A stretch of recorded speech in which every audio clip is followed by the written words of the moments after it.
At least 30 killed in shelling in Ukrainian city of Mariupol. Officials say at least 30 people, including 2 children, have been killed in shelling in the southeastern Ukrainian city of Mariupol, city officials said Saturday, in the latest violence to rock the disputed Donetsk region. Another 102 people were injured, at least 75 of whom needed hospital treatment, and many suffered shrapnel injuries, Mariupol City Council said. Pro-Russian separatists are blamed for the attack on residential areas in the port city, Donetsk Regional Police Chief Vyacheslav Burskin said on his Facebook page. The Interior Ministry said 1 person was arrested in connection with the attack. Based on preliminary assessments, the shells were fired from Grad rocket systems, a statement from Mariupol City Council said.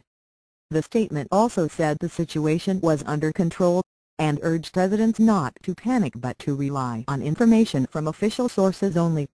Monitors with the Organization for Security and Cooperation in Europe said they conducted a crater analysis which showed the use of Grad and Uragan rockets that likely originated from areas controlled by the pro-Russian rebel group Donetsk People's Republic (DPR). The shelling comes amid a surge in fighting between government forces and pro-Russian separatists. Thousands have been killed since the conflict broke out in the spring of last year and a ceasefire agreed to in September in Minsk, Belarus, crumbled long ago. Callous disregard for human life. U.S. officials took to Twitter to condemn the latest violence. Today's indiscriminate shelling of Mariupol is part of an apparently Russian-backed general offensive in complete violation of Minsk agreements, said U.S. Ambassador to Ukraine Jeffrey Pyatt. Russia's escalation continues. Kremlin's callous disregard for human life include Russian soldiers on full display in Ukraine, said Daniel Batter, the U.S. ambassador to the Organization for Security and Cooperation in Europe (OSCE).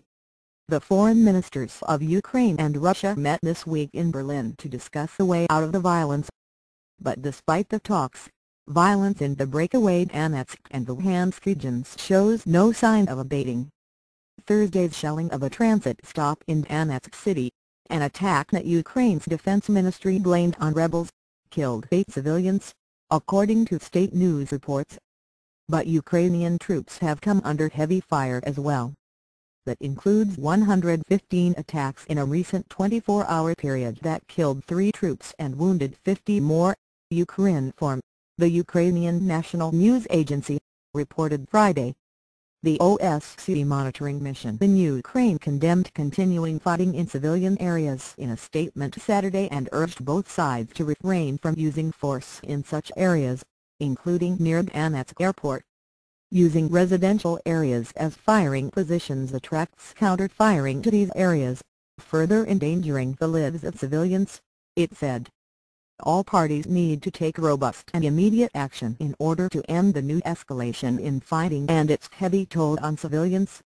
Opinion: time to rethink Ukraine deal. Moscow denies accusations. Ukraine and the West accuse Russia of sending troops and equipment over the border. In a bid to put pressure on Moscow over Ukraine, the United States and European Union have imposed financial sanctions against Russian interests. Wednesday, for instance, Ukrainian President Petro Poroshenko said more than 9,000 Russian troops crossed our Russian-Ukrainian border, bring with them hundreds and hundreds of tanks, armed personnel carriers, and killing Ukrainian civilians and attacking Ukrainian troops. Moscow denies the claims. Russian President Vladimir Putin blamed the wave of recent casualties on those giving the order to fire in heavily populated areas, in remarks reported by the state-run TASS news agency Friday. Those who give such criminal orders bear responsibility for this. People doing that should know that there is no other way of resolving such conflicts than peace negotiations and political measures, he said. Putin also suggested Ukraine was not interested in finding the peaceful resolution to the crisis and said he hoped common sense would prevail. The conflict in eastern Ukraine broke out after Russia annexed Ukraine's southeastern Crimea region, as pro-Russia separatists claimed control of the Luhansk and Donetsk regions.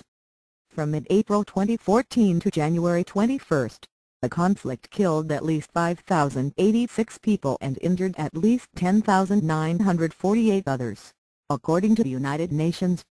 "We fear that the real figure may be considerably higher," the Office of the UN High Commissioner for Human Rights said about the death toll in a report released Friday.